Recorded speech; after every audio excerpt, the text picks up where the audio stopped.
Imagine closing your eyes right at this very moment. The room remains the same. The walls are silent. The clock is ticking. But something inside you begins to melt gradually. Your body sinks as if it were a stone at the bottom of a river, still, heavy, stuck in the depths of matter. But your consciousness knows no weight or stillness. It detaches from your body like a mist escaping through a crack, and in seconds you are no longer in the same place. Everything you know as reality fades away, and a new world opens before you. But what is this world? Where did it come from? And above all, where does your consciousness go when you sleep? This seemingly simple question is one of the most unsettling that humanity has ever asked itself since the dawn of time. Priests, philosophers, and scientists have tried to find answers. Some said it is merely imagination, a kind of biological theater where the brain plays with memories. Others insisted it is the soul traveling through invisible worlds, touching realms not permitted by wakefulness. Then came Nikola Tesla, the mind who dared to say that man is a receiver of cosmic frequencies, and that sleep is not an interruption, but a tuning. If waking life is the music we listen to, then sleep is when we turn the dial and adjust to stations that usually remain hidden. But here is the first shock. Modern science has taught us that sleep revitalizes the body and mind. But if that's all, why do we create worlds of such vividness when we close our eyes? Why do we feel intense pain and pleasure in dreams, to the point of waking up sweating, in tears, or smiling, as if we lived another life? Could the brain, that antenna Tesla described as an oscillating apparatus, be picking up signals from a dimension most people prefer to believe doesn't exist?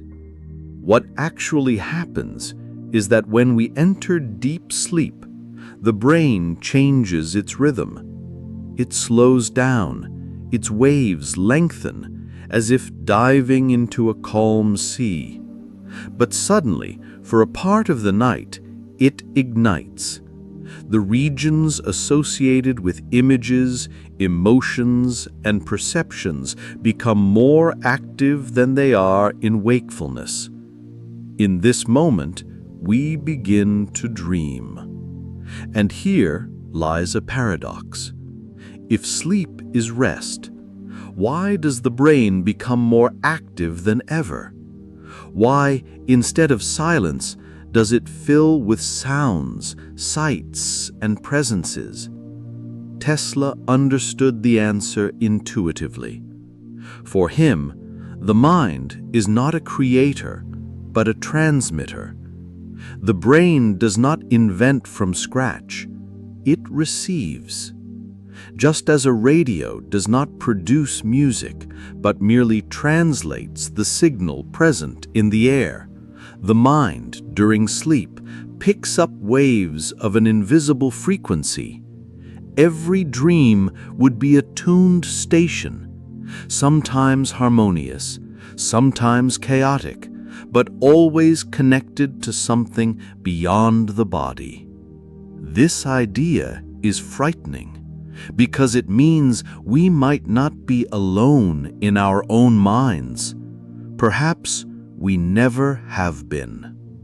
Now, close your eyes and recall your last dream. Perhaps you don't remember it at all, Perhaps it faded like smoke. But think, why do we forget almost everything?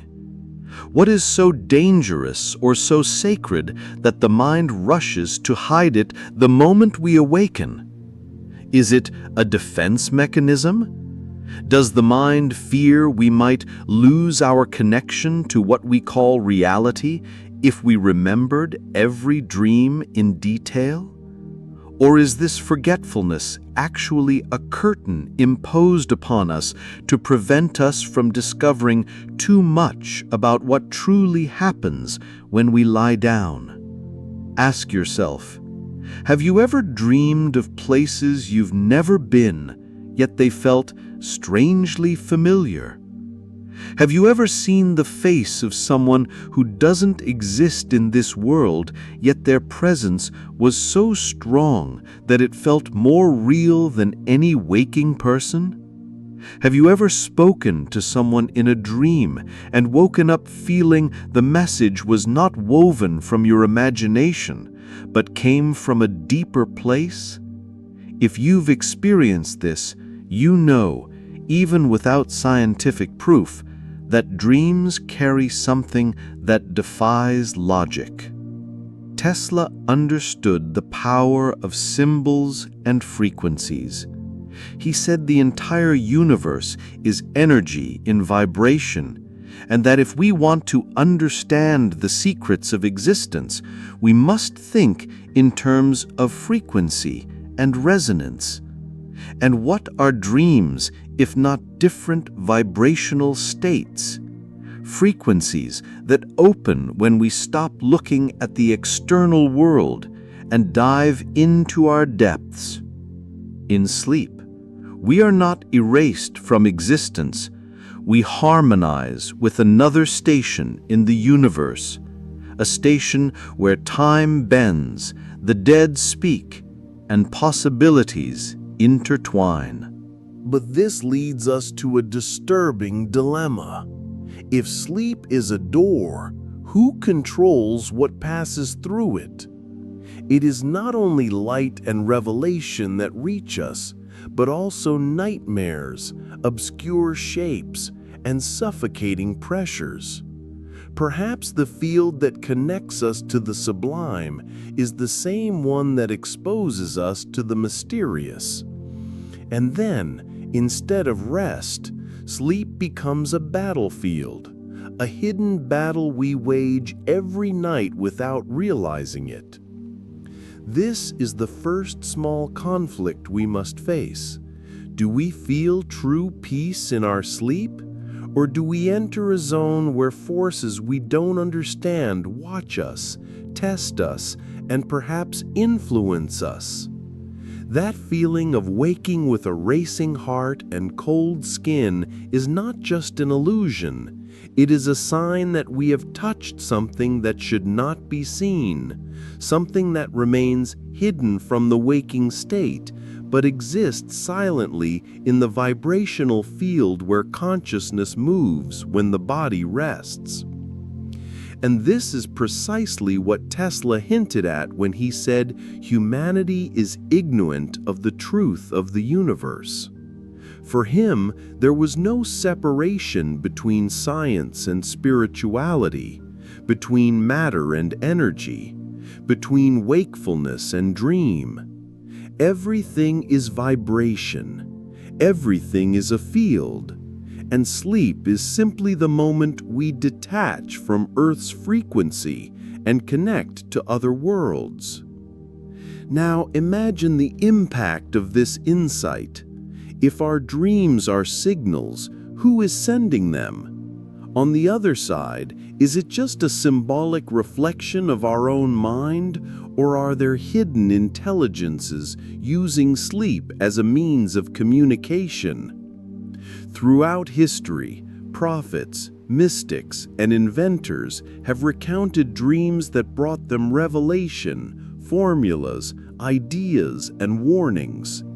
Tesla was no exception.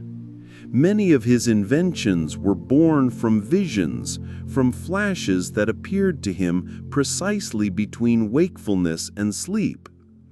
He knew the mind in these states becomes a window to the unseen.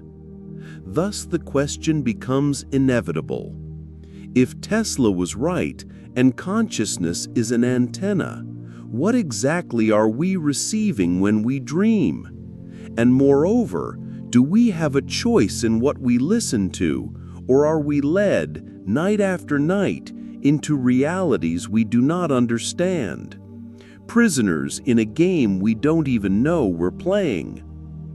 Perhaps this is why many fear the night. Not the darkness of the room, but the darkness of what happens inside them during sleep. Because sleep is, in a way, a temporary death, a small death that reminds us of the great transition. Tesla said death does not exist. We simply change our frequencies. Sleep is proof of that. Consciousness does not disappear. It oscillates on a different scale. What if every night is a rehearsal? What if every dream is a reminder that we are not just a body, but energy in transition? This is the revelation Tesla hinted at between the lines of his life. Sleep is the gateway. Sleep is the password. Sleep is the proof that we are far more than we think. And yet we haven't yet reached the most alarming point. If it's true that the mind tunes into other frequencies, there is a substance within us that acts as a key to open this door every night. A substance called the spirit molecule, and it may explain why dreams feel as real as life itself. But this is a revelation that awaits us in the next part. Nikola Tesla said that if we want to understand the secrets of the universe, we must think in terms of energy, frequency, and vibration. For him, nothing existed by chance. Nothing was merely physical. Everything was resonance. And during sleep, this resonance manifests with perfect clarity as the barrier of wakefulness fades and the body ceases to control the senses. In this moment, a mysterious, silent, yet powerful key activates within us.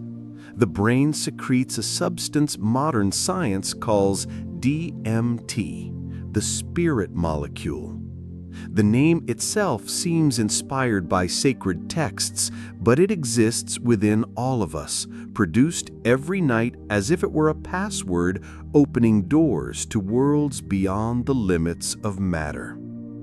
Those who have experienced DMT artificially always describe something similar, a feeling of passing through a luminous tunnel, encountering beings that seem alive and conscious, and visiting landscapes whose strangeness defies description. For a few minutes, they feel that reality is far greater than we imagine. Some report meetings with beings who guide them, while others speak of visions of cosmic geometry that seem to carry information about the very structure of the universe itself. Interestingly, all of this closely resembles the dreams we see every night, even without any external substance.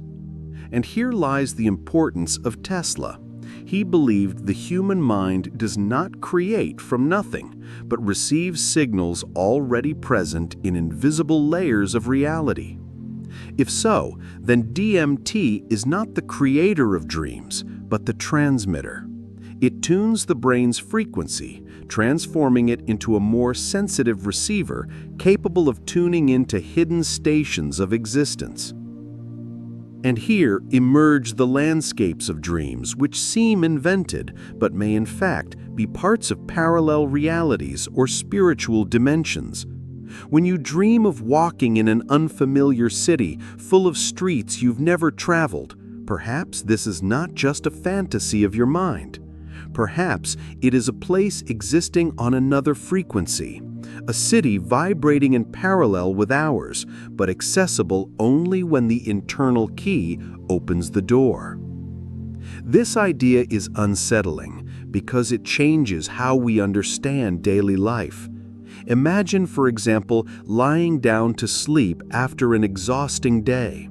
Your body surrenders to rest, but your mind, nourished by DMT, begins to receive frequencies not bound by Earth's routine. Suddenly, you find yourself in a desert you've never visited, talking to a person you've never met and learning something you couldn't have invented on your own. Upon waking, the dream seems so strange that it cannot be considered merely a reflection of your memories. You think it was just a dream. But was it really? Or did your consciousness for a few minutes cross invisible boundaries? Tesla believed these journeys are not mere illusions, but real connections to other worlds. He himself mentioned that many of his ideas came in sudden flashes, visions forming in his mind as if someone had handed him a complete project. It was as if he were connected to an invisible source, transmitting not only images, but also complete instructions. If this is possible in wakefulness, how much more so during sleep, when the brain is completely free from the constraints of logic and attention to the external world? Linking this idea to daily life, imagine all the times you dreamed of something that seemed impossible, but which somehow led you to an answer. Perhaps you dreamed of a conversation and the next day understood a real-life situation better.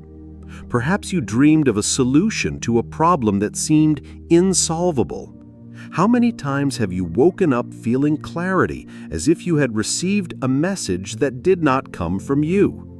These episodes, which many consider mere curiosities, were for Tesla evidence that we are constantly connected to a wider field of intelligence.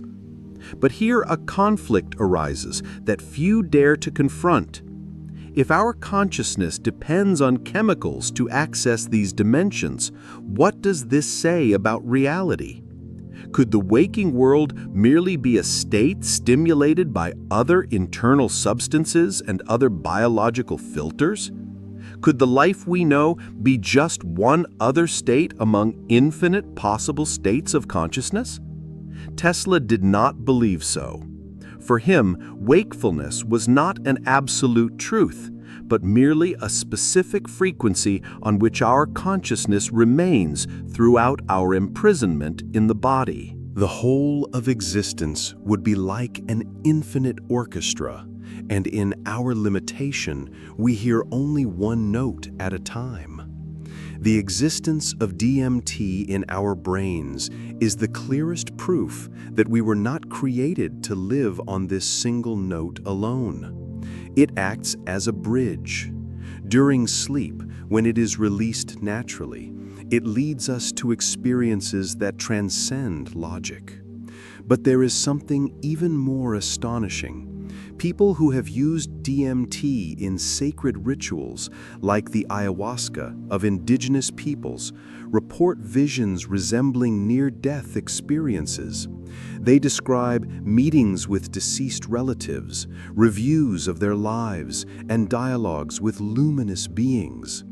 Isn't this exactly what many of us experience in our deepest dreams? How many times have you dreamed of a departed person and woken up feeling the reunion was real? If all this were merely the product of a chemical, why do so many people from different cultures live the same experiences? Why do the narratives repeat, describing similar entities, landscapes, and messages? Tesla believed the answer lay in the vibrational nature of the universe. If we are all immersed in the same field, it is natural that we see the same symbols and encounter the same beings when we reach these frequencies. The mind does not invent, it receives.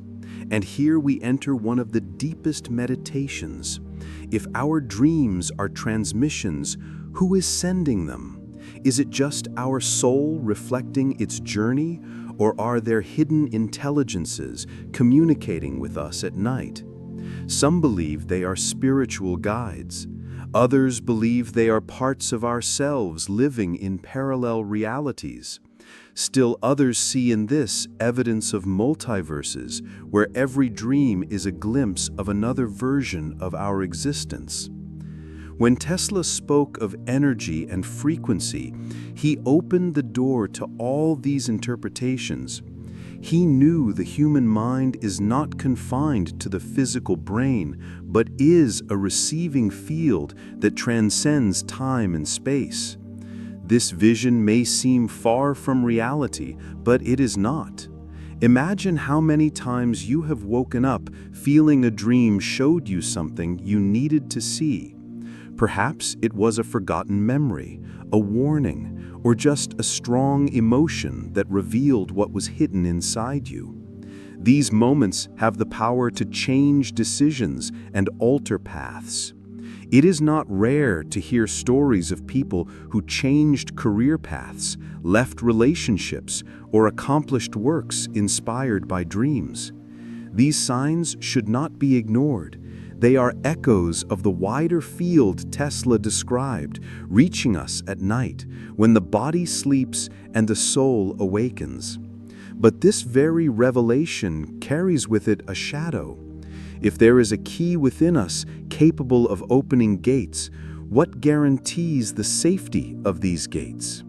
DMT exposes us to worlds we cannot fully control. In dreams, we may be spectators to scenes we did not wish to see, and we may feel a presence we do not understand. This is why many report nightmares that linger for years, as if they were more than just mental phantoms. Tesla was aware of this. He said, "Man is always surrounded by hidden forces, some harmonious, some discordant. When we sleep, we do not choose which will visit us. This is the suspense that surrounds every night. When we close our eyes, we never know which station will be tuned in. It could be a light dream, an encounter with the sacred, or an immersion in terror. The chemical key opens the door, but it does not determine what lies behind it. This leads us to think of something even more disturbing. What if wakefulness is also just another version of this doubt? What if what we call reality is merely a collective dream produced by substances that keep the brain fixed on a constant frequency? Tesla believed life is only one layer of reality, and that if we could break the barrier of perception, we would discover we are surrounded by multiple worlds. And the release of DMT in our brains every night would be proof that we are not just flesh and blood, but consciousness in transition, travelers carrying within them the password to cross dimensions. And here is the final surprise of this section. If every dream is a broadcast, and if every vision is a tuned station, then perhaps what we call waking life is just another larger dream. Perhaps this world is just another station of consciousness that man is now receiving, and that one day, upon crossing the gate of death, we will change our frequencies again, finally remembering that there was never a separation between sleep, dreams, and life. But before reaching this conclusion, there is a more difficult detail. Dreams that not only reflect symbols but predict real events. Dreams that predict the future with frightening accuracy. How can we explain that? Does consciousness during sleep break the barriers of time? This is the question that leads us to the next section. Nikola Tesla said that time is not a straight line, but a vibrational field. For him, past, present, and future coexist as overlapping waves, ready to be picked up by a sufficiently sensitive consciousness. If we accept this view, then precognitive dreams would not be mere coincidences, but evidence that our minds during sleep navigate through this field of possibilities, exploring fragments of something that has not yet happened in waking life, but already exists on another frequency. This idea, which seems poetic at first, becomes disturbing when we remember how many stories there are of people who dreamed of future events and then lived them with terrifying accuracy. History provides stark examples.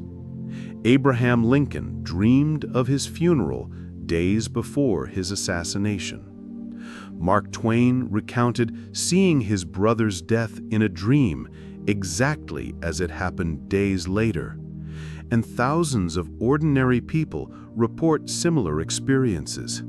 They dream of an accident, and upon waking, discover it has occurred.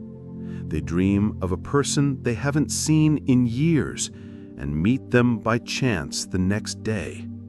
They dream of events that unfold as carbon copies of what they saw the previous night. How many times have you experienced this? How many times have you woken up with that strange feeling that you were living the moment before it happened? But if dreams are just random brain discharges, how can we explain these precise coincidences? Are they really coincidences? Or are we seeking proof that consciousness is not limited by the chronological sequence? If Tesla was right and everything is frequency, then dreams might be just moments when we pick up waves from potential futures.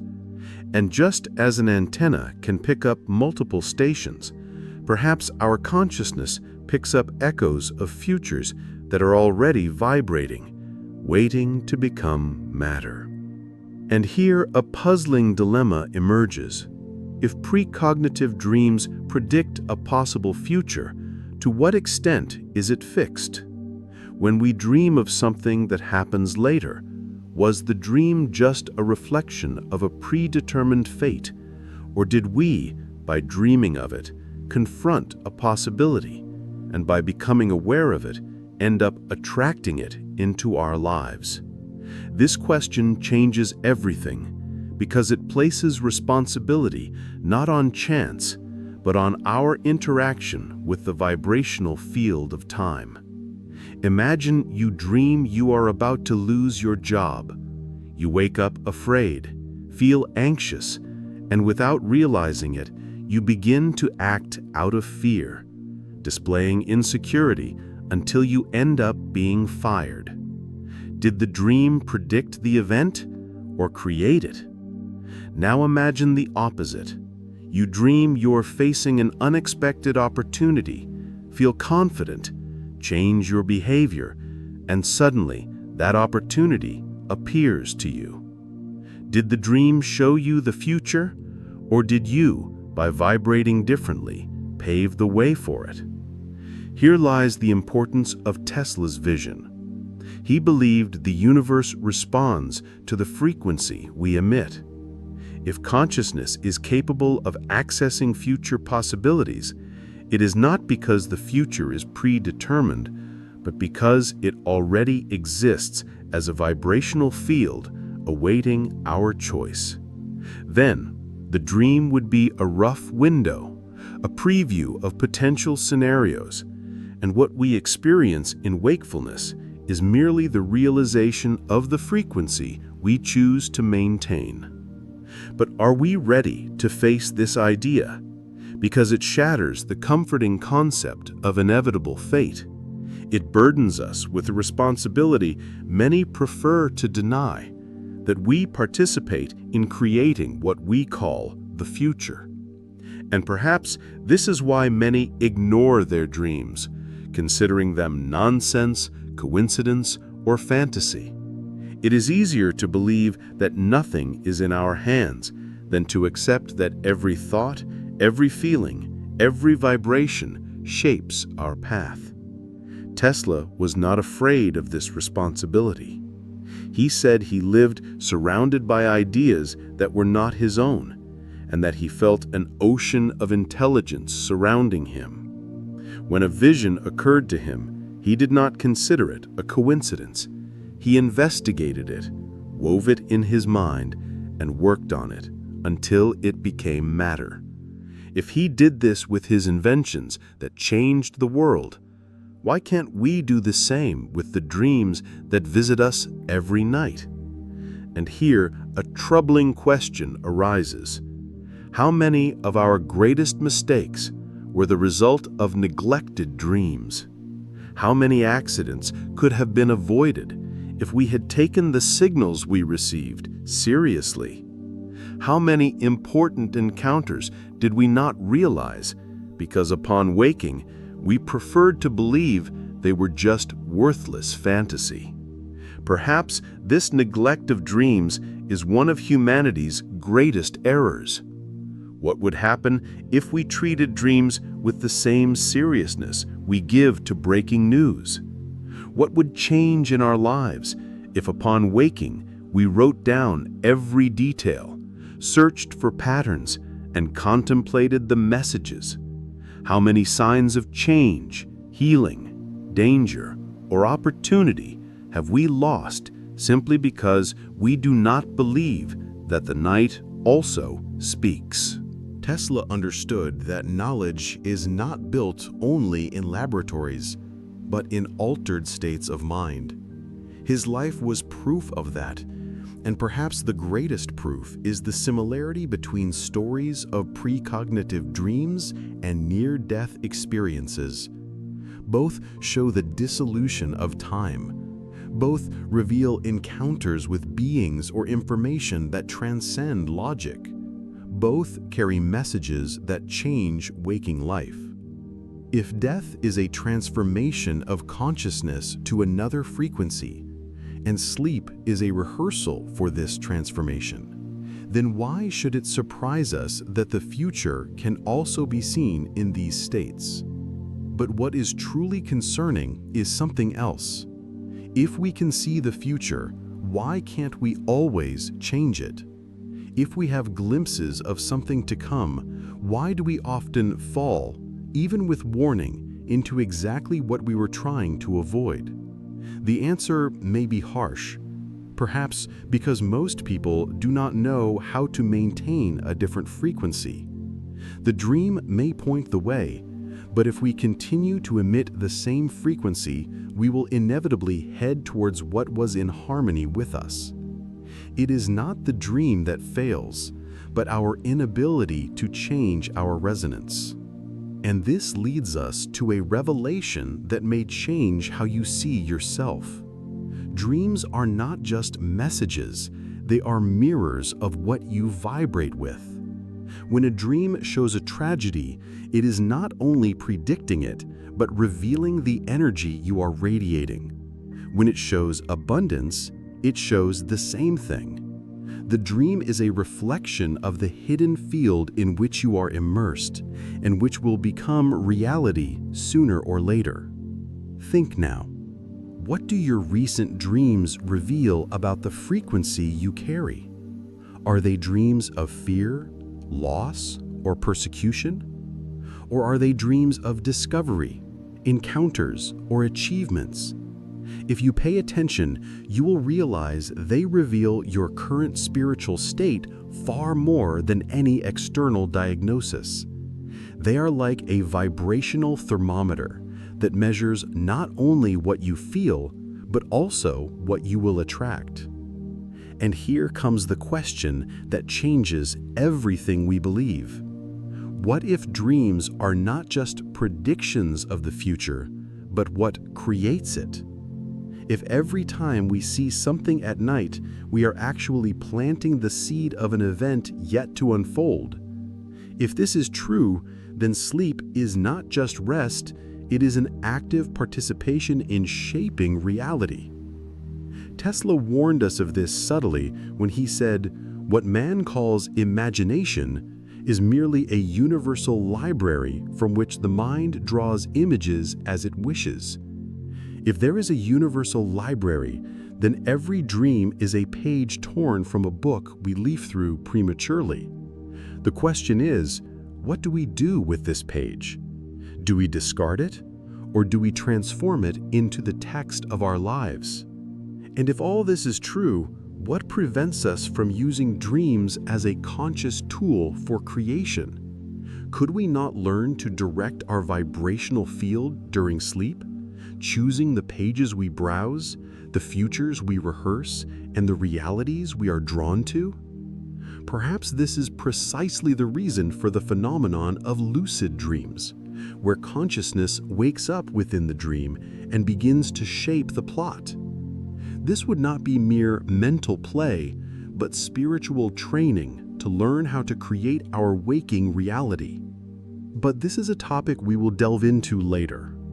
First, we must face the specter of a truth that sometimes during sleep we reach not only potential futures, but also dark regions of reality we would prefer never to see. And in this dark space, a frightening phenomenon manifests, familiar to anyone who has woken up unable to move: sleep paralysis. This is the point where consciousness collides with the body. Many claim to have seen what should not be seen. Imagine the scene. You wake up in the middle of the night. Your mind is awake. You open your eyes, and the room appears before you exactly as if you were awake. But something is wrong. You try to move your arm, but nothing happens. You try to take a deep breath and feel the air heavy and trapped, as if an invisible weight is pressing on your chest.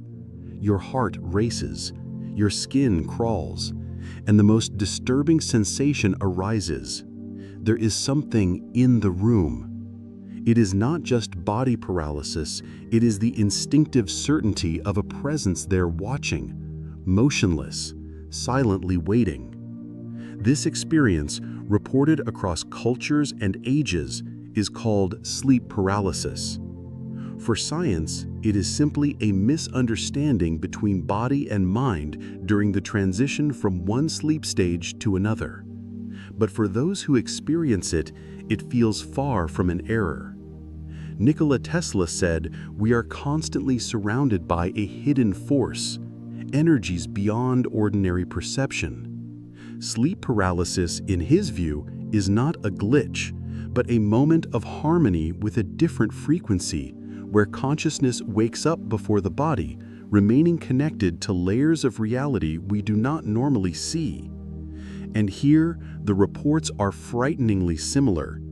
Dark shapes in the corner of the room, moving shadows, entities sitting on the chest. The most alarming thing is not the occurrence of these visions, but their similarity in cultures that have never communicated with each other. Did you know that about 8% of the world's population has experienced sleep paralysis at least once? In some Asian cultures, this number rises to 20%, where ancient traditions describe spirits visiting sleepers. Modern medicine knows this as a REM sleep disorder, where the body remains paralyzed while the mind wakes. But is this enough to explain why thousands of people on different continents describe the same obscure shape, the same weight on the chest, the same deep terror? A study by the University of California showed that 85% of people who experienced sleep paralysis reported feeling a presence in their room. Of these, over half described this presence as hostile. Interestingly, when researchers compared reports, the descriptions matched in their details. Shadows without faces, red eyes, figures standing in the doorway or above the body. How can this similarity be explained? If it were just a brain glitch, why wouldn't the hallucinations be random and different from person to person? Why are the characters always the same archetypes, the same sensations? Tesla could have answered. For him, there was no chance in the universe. Everything is an energy interaction, and vibrational fields connect us not only to harmonious forces, but also to forces that feed on human energy. In this sense, sleep paralysis would be a gap between worlds, a moment when we perceive what has always been around us, but which our physical senses usually block. There are some striking stories. A man in Norway reported waking up several times unable to move and always seeing the same figure next to his bed. After years of suffering from this, he decided to install night cameras in his bedroom. In one recording, nothing visible appeared, but disturbing details emerged. At the moment he reported feeling a presence, the audio recording picked up a low-pitched whisper resembling electromagnetic interference. It disappeared after seconds. Coincidence, or evidence that a strange frequency indeed manifests in these moments? Another famous case from Japan, where sleep paralysis is known as kanashibari, has for centuries been attributed to spirits trapping the body. A Japanese study revealed that those who believe in this spiritual explanation are more likely to report a presence during paralysis. But here the pattern breaks. Does belief create the experience, or is the experience so real that it generates belief? Tesla would see the cause as the latter. The mind in its altered states does not create from scratch. It receives. And if it always receives the same symbols, it is because it is perceiving something beyond the individual. But it is not all terror. There are reports of people who, after overcoming their initial fear, realized that sleep paralysis could be an entry point to another strange phenomenon: lucid dreaming. This happens when the person relaxes instead of surrendering to panic and realizes they can control what they're experiencing. Suddenly, the room fades, the weight on the chest disappears, and consciousness wakes within the dream, aware that it can shape the dream reality like clay. Studies indicate that people who practice conscious entry into sleep are more likely to transform paralysis into a lucid dream. A survey of lucid dreamers showed that over 40% of them used paralysis as a gateway to experiences where they had complete control over the dream. Imagine the impact, transitioning from a terrifying experience to a state where you fly, create scenarios, meet people, and manipulate the narrative as if you were the director of a film. Tesla considered this definitive proof that consciousness is greater than matter. If we can wake up in the dream and shape its laws, why do we believe we cannot do the same in wakefulness? Lucid dreaming would be a spiritual laboratory, training to learn how to create with greater clarity without the rigid constraints of wakefulness. As if during sleep we access an expanded version of our consciousness where the impossible becomes daily reality. And here a question arises that defies any narrative pattern. Is lucid dreaming just a dream? When we wake up within the dream, could we not be reaching dimensions where thought creates reality instantly? If this is true, then every lucid experience represents a glimpse of how the universe works at its deepest levels, consciousness as an absolute creative force. Stories of lucid dreams are amazing. A young Brazilian man reported that after years of recurring nightmares about being chased, he learned to recognize when he was dreaming the moment the chase began. He would tell himself, "This is a dream." Suddenly, the scene changed. The fear disappeared, and instead of fleeing, he flew. What was terror became freedom. His waking life changed too. He stopped living in constant fear and began to trust himself more. It is not just a metaphor, it is a real transformation resulting from the realization that even in the darkest situations, consciousness can choose another path. But how does this relate to daily life? More than you think. Imagine how many times you feel paralyzed by life situations, fear of change, fear of being hurt, fear of loss. Sleep paralysis is just a stark embodiment of this state. On the other hand, lucid dreaming shows that fear can be overcome and that consciousness has the power to change the course of events. It is as if life trains us at night to face our fears by day. Tesla considered this proof that there are no rigid boundaries between worlds. Consciousness is continuous. When we experience paralysis or lucid dreaming, we are not in separate states, but transitioning between different frequencies of the same reality. Fear and freedom, weight and lightness are all resonances, and what we choose to vibrate with determines what we will see. But a necessary provocation emerges. If we are capable of choosing in dreams, why can't we always choose in life? If we can transform a nightmare into freedom when we wake within it, why do we often remain prisoners of the nightmares of the day? Perhaps the answer lies in our failure to realize that we are dreaming even in wakefulness. Most of us live life mechanically, drifting through a dream without noticing the invitation to wake up. What would happen if we began to practice this consciously? If we sought during our sleep to recognize the illusion and control it? And if we did the same upon waking, consciously choosing how to handle life's situations? Perhaps this is the true purpose of lucid dreams, to teach us that consciousness is always the foundation. And yet, a mystery remains that challenges even the most skeptical minds: time in dreams. How many times have you lived entire hours in a dream, only to wake up and discover that only a few minutes have passed? This contradiction is not just a curiosity. It is evidence that consciousness, when freed from the body, does not follow the same clock it follows in wakefulness. And if this is true, what is time really? Perhaps time is humanity's greatest enigma. We measure seconds, minutes, and years as if they were lines stretching forward. But every time we dream, we realize this line is not as fixed as we think.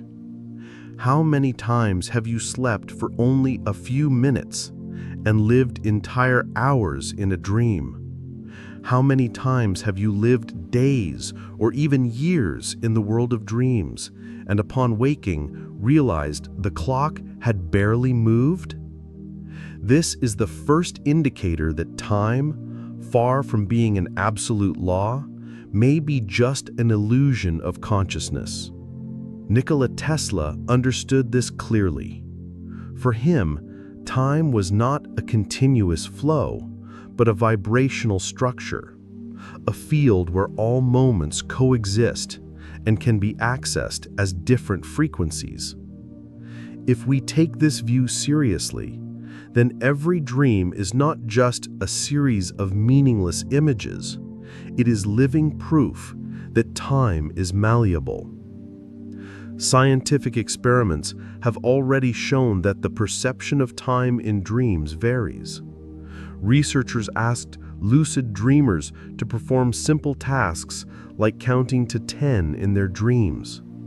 When compared to waking time, they noticed the rhythm was similar in some cases, but in others there were large distortions. This means that during sleep, our minds not only compose stories, but also change in relation to the clock of waking reality. What does this reveal about the nature of time? Imagine living 20 years in a dream. You meet people, build memories, feel real emotions. Now imagine waking up to discover that only a few hours have passed. Where did the experiences from that period accumulate? Do they vanish like smoke, or do they remain recorded in hidden layers of consciousness? If so, what does this mean for our understanding of life? Tesla believed consciousness is capable of crossing distinct realities, and perhaps dreams are just reminders that time is a veil that tears when the body sleeps. But there is something more disturbing.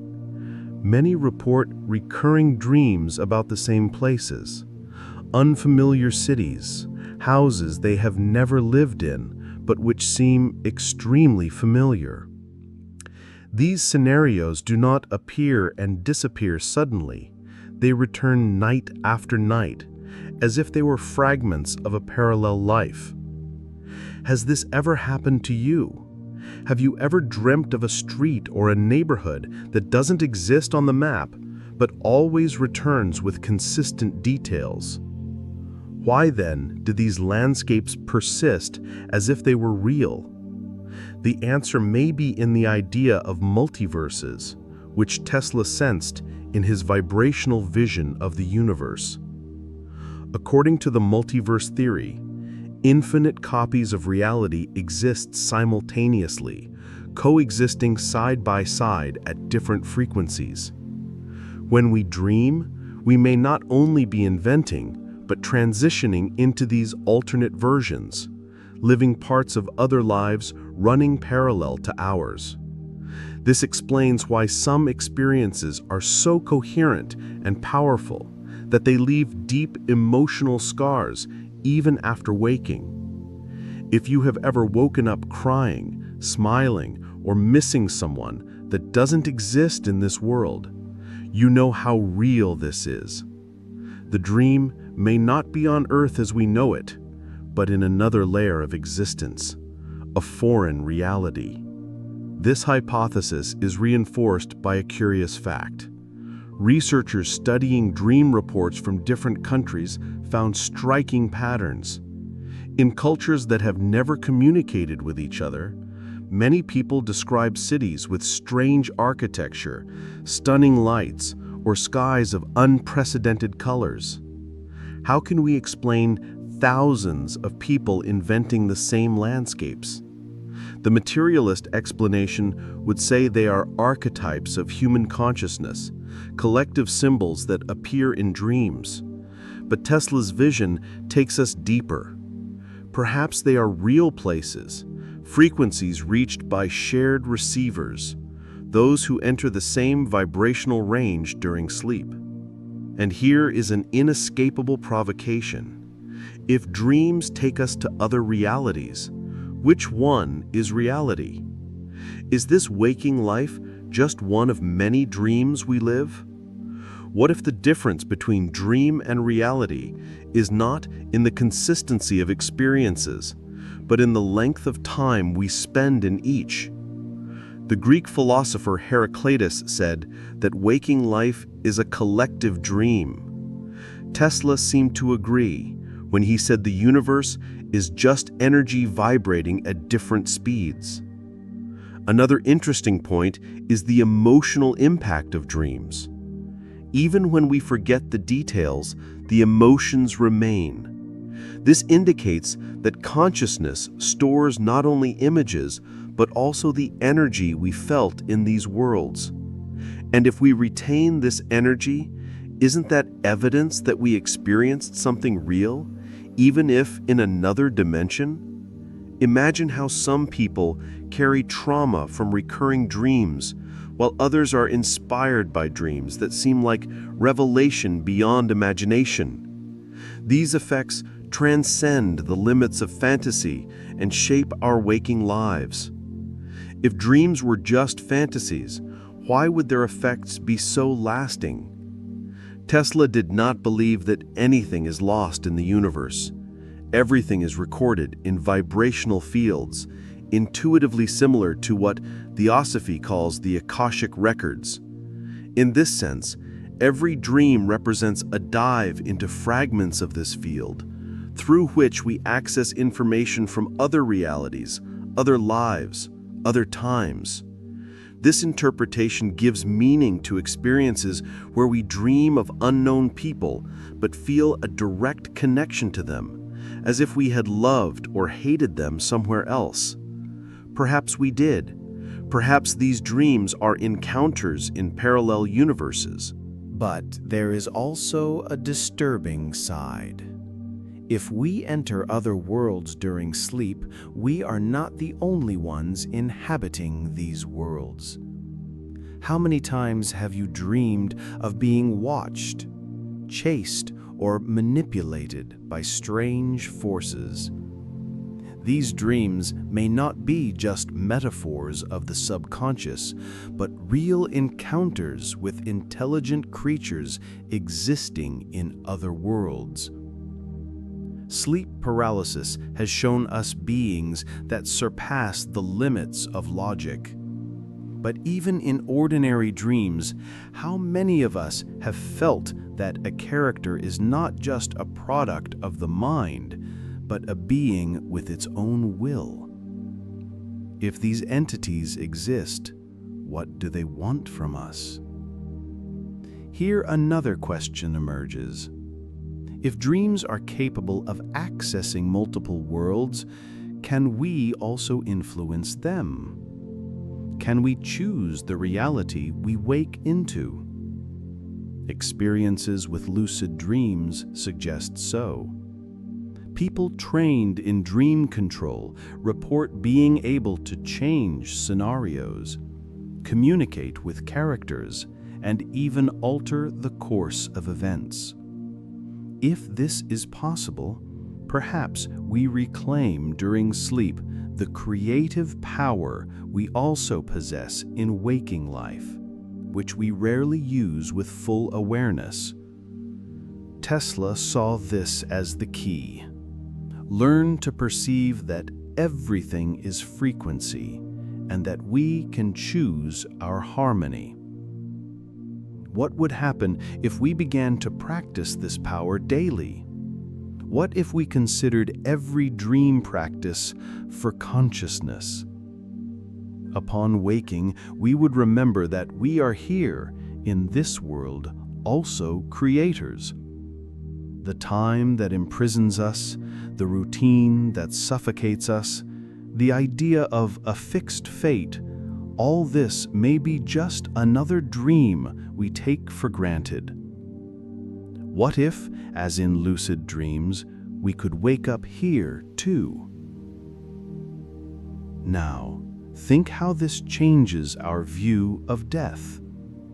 If we journey into parallel realities every night and experience the fluidity of time, couldn't physical death simply be the most decisive transition of consciousness? Not an end, but a final tuning of the dial.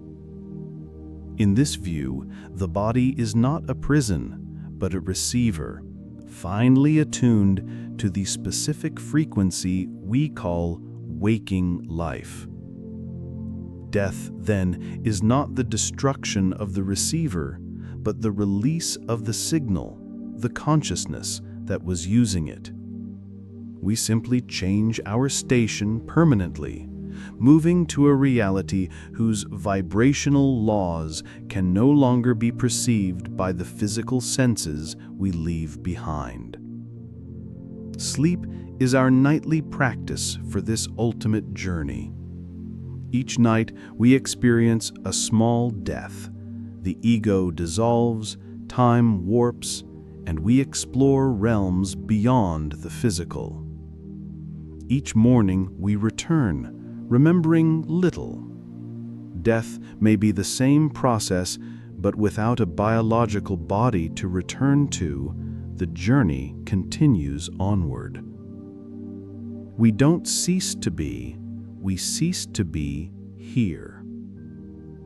This makes life not a sentence to be served, but a school, a training ground for consciousness.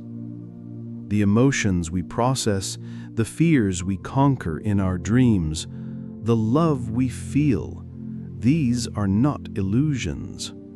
They are the real curriculum. They shape the vibrational quality of our being, determining which frequencies we can access next. Tesla's vision ultimately liberates us from the fear of annihilation. If consciousness is fundamental and eternal, a wave on an infinite ocean of energy, then death is merely the wave changing its form, merging back into the ocean or rising up elsewhere. You are not the hardware, you are the signal. And a signal cannot be destroyed, only transformed. The final question then is not what happens when we die, but who will we be when we finally wake up?